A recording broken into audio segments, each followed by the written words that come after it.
La fille du fleuve. Il était une fois, dans un village paisible niché au bord d'un fleuve majestueux, une jeune fille nommée Amina. Elle était connue pour sa beauté, mais surtout pour sa voix envoûtante qui attirait les poissons et les oiseaux. Chaque jour, Amina s'asseyait au bord de l'eau, chantant des mélodies que seule la nature pouvait comprendre.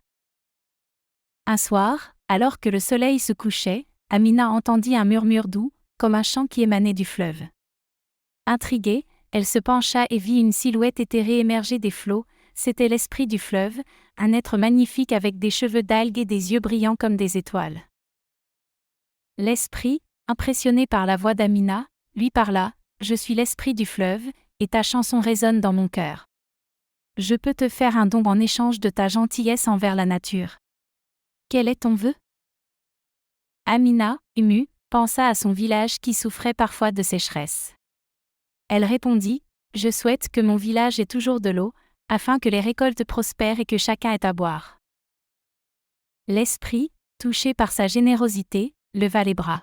« Ton vœu sera exaucé, mais souviens-toi de respecter et de protéger le fleuve. » À partir de ce jour, le fleuve ne tarit jamais.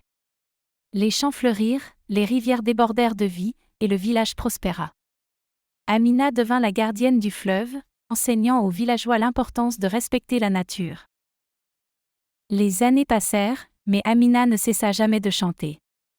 Sa voix, toujours claire et douce, continuait d'attirer les créatures du fleuve, qui venaient écouter ses mélodies. Le fleuve, en retour, lui offrit des poissons, des fleurs et même des fruits, en signe de gratitude.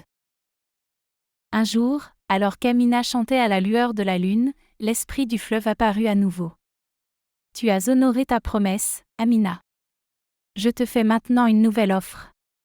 Si tu le souhaites, tu pourras vivre dans les profondeurs du fleuve, parmi les merveilles aquatiques. » Amina réfléchit, mais elle savait que sa place était parmi son peuple.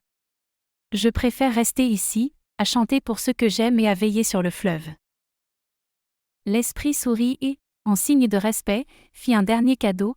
Il rendit la voix d'Amina encore plus belle, lui permettant d'atteindre le cœur de chaque habitant du village. Et ainsi, Amina devint une légende, une protectrice de la nature, dont le chant continue de flotter au-dessus du fleuve, rappelant à tous l'harmonie entre l'homme et la nature. Les générations passèrent, mais l'histoire de la fille du fleuve demeura, un symbole de sagesse, de respect et d'amour pour la terre et ses merveilles.